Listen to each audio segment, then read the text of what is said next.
जो किसी ने भी नहीं किया वो हैप्पी पांडे कर गए और तेजस पहलवान को पटक दिया। भाभी पूरा अलमारी उठा लिया।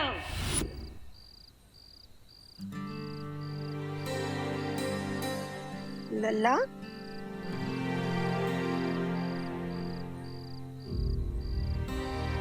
क्या हुआ? अभी तक सोया काहे नहीं? बहुत रात हो गई है। सो जाएंगे माँ।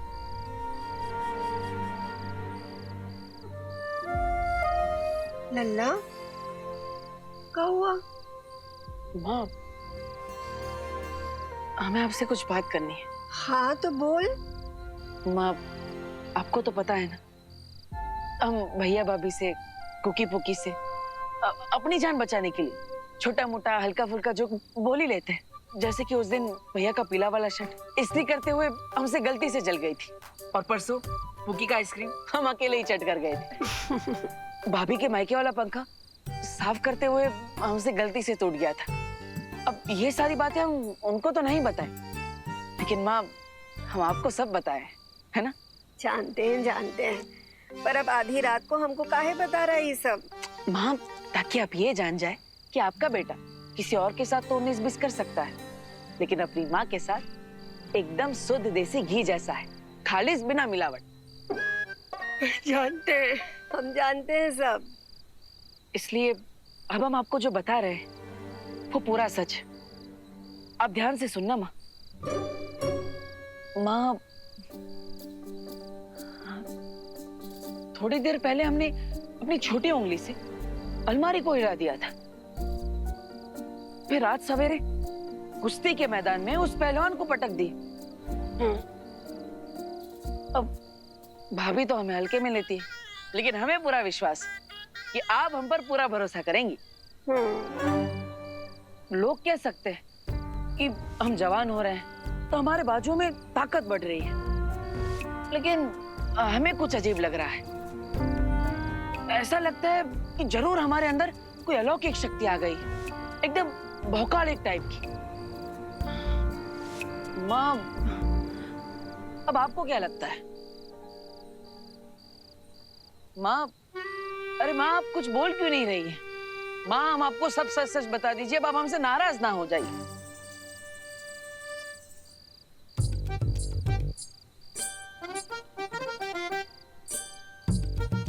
कोई हमें हल्के में ले रहा है तो कोई सच सुन के सो रहा है। कैसे और किसे यकीन दिलाए हम अपने भौकाल का?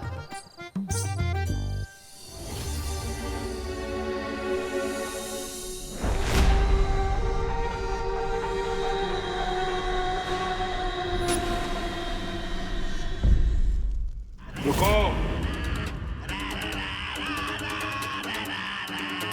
बाहर कोई है? कल अब तुम्हारा मिनी एडवेंचर खत्म हो गया है, इसलिए चुपचाप बाहर आ जाओ। काल को चुनौती? कौन है ये? क्योंकि तुम जिस बलवीर की शक्ति का 6वां हिस्सा लेकर इतना ओवर एक्साइटेड हो रहे हो, मैं उसी बालवीर का फुल वर्जन।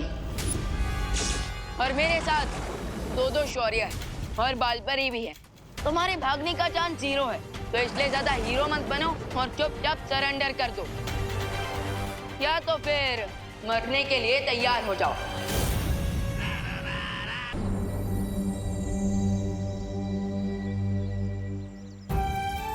आंटी प्लीज आप हिम्मत रखिए। कैसे हिम्मत रखूं अनन्या? मुझे तो अभी भी यकीन नहीं हो रहा कि देवू हम सबको छोड़कर चला गया। मुझे ऐसा लगता है जैसे वो कहीं आसपास ही है और अभी मुझे वहां पुकारते हुए आएगा।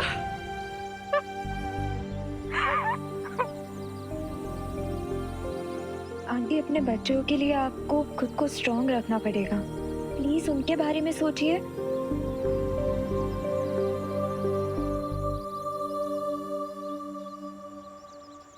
विवान कहाँ है? आंटी विवान वो देबू की सिस्टर से मिलने गया है। मैं आपको यही बताने आई थी। अब तो मुझे तभी चैन मिलेगा जब मैं देवू की आत्मा की शांति के लिए पूजा पूरी करवाऊंगी।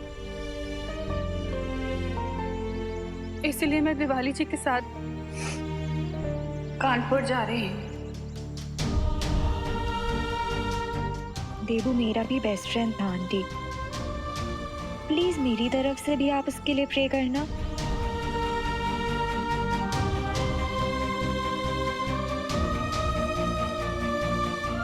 सॉरी आंटी, विवान द्राकलोक में है, ये सच मैं आपको नहीं बता सकती।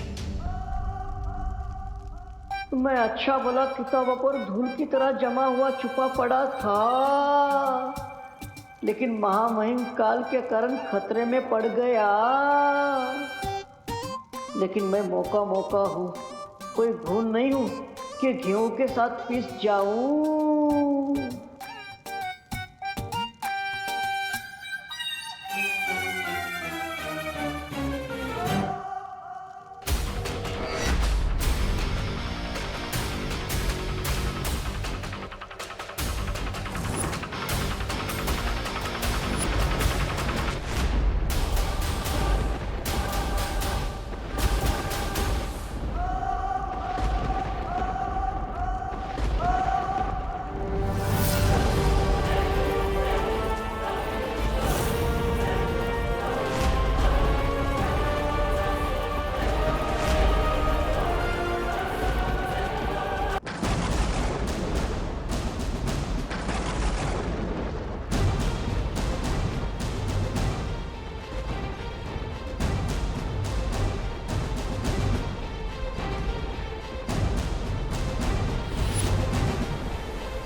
बस इतना कहना चाहता हूँ कि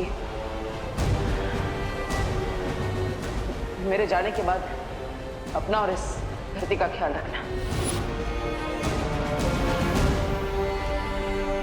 मेरे देवू भैया की शक्ल में ये हैवान। अच्छा हुआ काल, तुम जल्दी समझ गए कि सरेंडर करने के सिवाय तुम्हारे पास कोई रास्ता नहीं है। इससे पहले काल ने कभी आत्मसमर्पण नहीं किया है, इसलिए हमें चौकन्ना रहना चाहिए छोटे बालवीर। आप निश्चिंत रहिए स्वर्ण शौर्य, अगर जरूरत पड़ी तो हम काल से युद्ध करने के लिए भी तैयार हैं। युद्ध?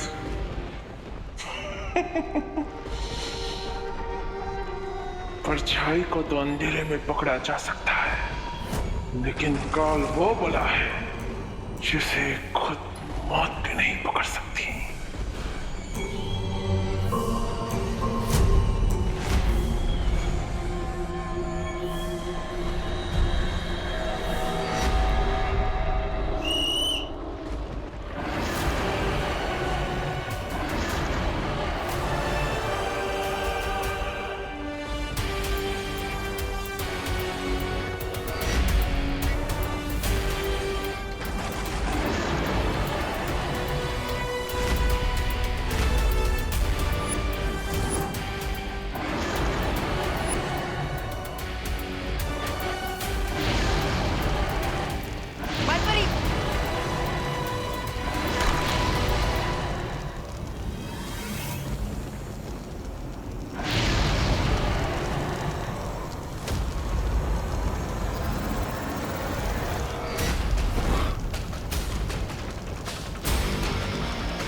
चाचू को गए हुए।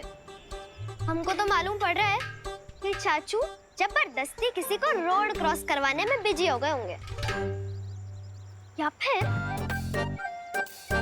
उनके दिमाग में एक तुर्रुम आइडिया आया होगा और वो आइडिया के चक्कर में हमको यहाँ बैठा कर भूल गए। अरे नहीं कुकी, हमें लगता है चाचू हमारे लिए कुछ खाने का सामान लाने गए होंगे, इसलिए उनको देरी हो गई। तुम है ना ज्यादा चाचू के चमचे मत बनो, समझे? शर्त लगा लो, 1 घंटे बाद चाचू को याद आएगा कि हम दोनों यहाँ बैठे हैं। ठीक है, लगी शर्त। अगर चाचू हमारे लिए कुछ खाने का सामान लेकर आए तो तुम्हारा हिस्सा भी मेरा। और अगर वो नहीं लौटे तो?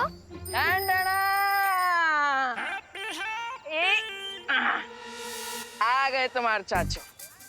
ई लो, हम तुम्हारे दोनों के लिए ये चांदी दास लाए। अरे चांदी दास नहीं होता है चाचू, कांडी फ्लास। हाँ वही, ई लो। अरे मेरा भूल गई क्या? तुम शर्त हार चुकी हो और शर्त के मुताबिक तुम्हारा कैंडी फ्लास मेरा हुआ। चाचू देखो ना। हमका पता था कि तुम दोनों सर जरूर लगाए होंगे, इसलिए हम तुम्हारे लिए एक एक्स्ट्रा कैंडी फ्लास लाए हैं। ई लो। ठीक है चाचू, अब हमारी शर्त जीतने का मजा आधा कर दिए। अब 2 कैंडी फ्लास खा के हमें मजा थोड़ी आएगा। एक आप ले लीजिए। अभी नहीं, पहले हम भगवान जी से अच्छी बातें करके आते हैं, फिर हम साथ में खाते हैं, ठीक है? तब तक यहीं पे बैठना और शर्त मत लगाइयो। नहीं लगाएंगे, लेकिन आप 10 मिनट में आ जाना, हमको वेटिंग करना अच्छा नहीं लगता। हाँ हाँ हमारे डिप्टी कलेक्टर, हम 9 मिनट में वापस आ जाएंगे। अरे चाचू भी ना। विवान, तुमने उस पर वार क्यों नहीं किया? उसे रोकने की कोशिश क्यों नहीं की? बालपरी, उसका चेहरा पार्टनर से मिलता है और जब वो मेरे सामने आया था तो मुझे ऐसा एहसास हो रहा था कि मेरे सामने काल नहीं, मेरे सामने मेरा पार्टनर खड़ा है।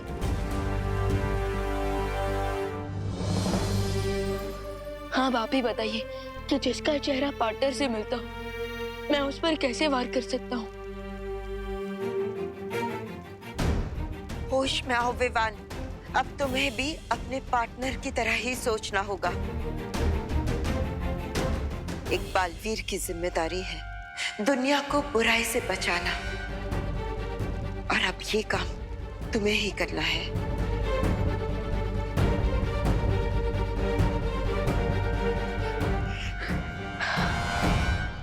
मैंने कहा था कि काल बहुत ही चतुर है। अब हमें भी चतुराई दिखानी चाहिए और सबसे पहले उन सारे हम शक्लों को सुरक्षित करना चाहिए जिन पर काल हमला करने की कोशिश करेगा। भले ही काल हमारी आंखों में आग झोंक कर गया है, लेकिन मेरे पास अभी भी एक आइडिया है जिससे हम उसे कैप्चर कर सकते हैं। देवी जी, पूजा संपन्न हो गई। प्रार्थना यही है कि भगवान उनकी आत्मा को शांति प्रदान करें। ये लीजिए, इसे गंगा नदी में विसर्जित कर दीजिएगा। ये धागा पीपल पर बांध दीजिएगा, इससे 10 कात्र की प्रक्रिया पूरी हो जाएगी। तू मेरा बेटा है देबू।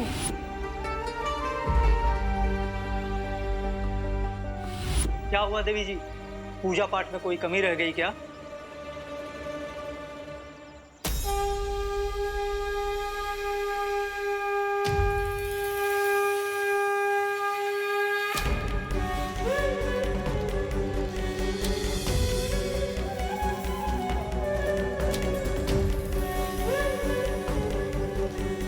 पूजा तो पूरी हो गई, लेकिन फिर भी न जाने ऐसा क्यों लग रहा है जैसे मैं किसी बुरे सपने में हूँ, और जब मैं जागूंगी तो मेरा देवू मेरे सामने होगा।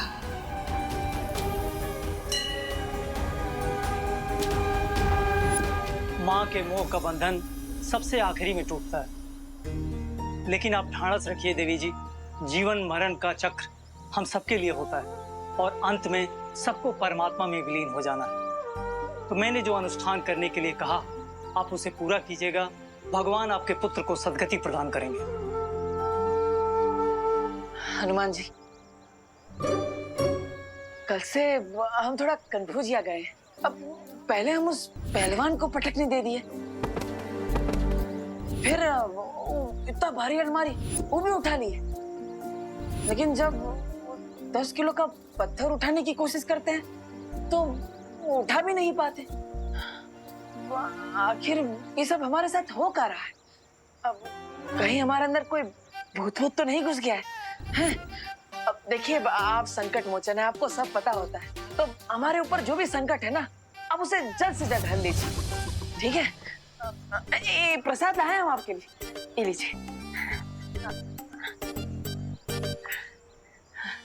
है ना? और एक बात, अब ये तो हुई हमारी बात है, अब हमारे फैमिली की बात। ये हैप्पी वेडिंग प्लानर में हमारा फैमिली बिजनेस है, आपको तो पता ही होगा। हम चाहते हैं कि आप हमें 9-10 शादियों का ऑर्डर दिलवा दीजिए, ज्यादा नहीं, ताकि वो खुसट गोल्डी है उसका 1,10,000 रुपया बकाया पैसा हम उसे जल्द से जल्द लौटा दें, और ये टेंशन हमारे परिवार के ऊपर से जल्द चला जाए। हम आपको विश्वास दिलाते हैं कि हर रोज आपको एक ये मोतीचूर लड्डू के डब्बा आपको भेंट में चढ़ाएंगे, ठीक है हनुमान जी? अब ये यहाँ पे रखते हैं, ये लीजिए।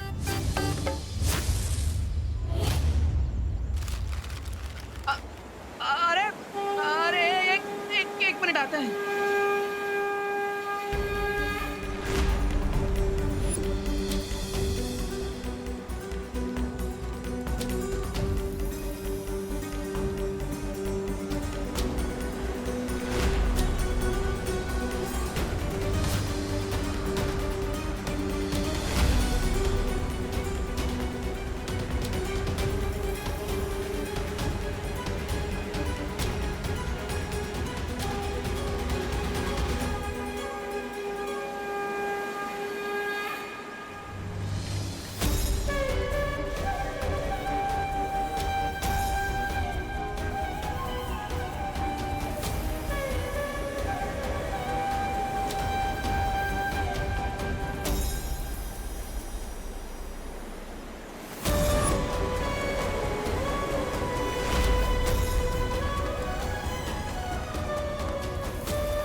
काल, अब इस किताब में आप क्या ढूंढ रहे हैं?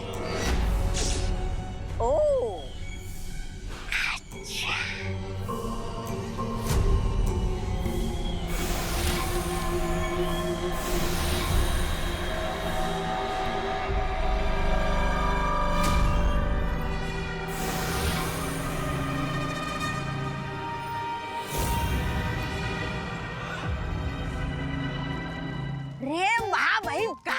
पहले आपने अपने 6 हमशक्लों का कच्चा चिट्टा खोला, अब इन रंगीन बिल्लों का इतिहास खंगाल रहे हो। क्या मैं पूछ सकता हूँ आपका इरादा क्या है? ओह, अच्छा। आखिर ये श्वेत शौर्य मेरे ब्रह्मांड में आया कैसे? कैसे मतलब? आकाश द्वार के रास्ते से।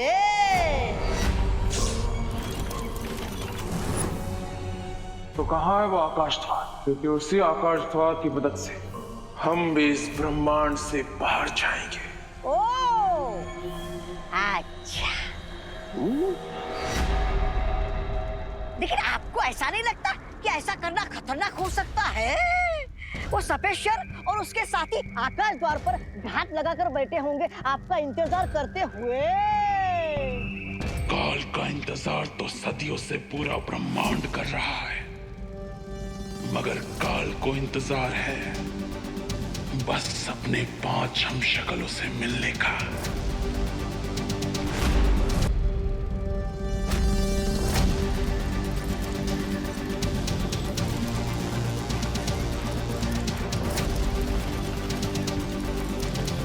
अगर मेरा अंदाजा सही निकला तो काल इस आकाश द्वार का इस्तेमाल जरूर करेगा, क्योंकि उसे भी पता है कि इस ब्रह्मांड में रहना उसके लिए खतरनाक है।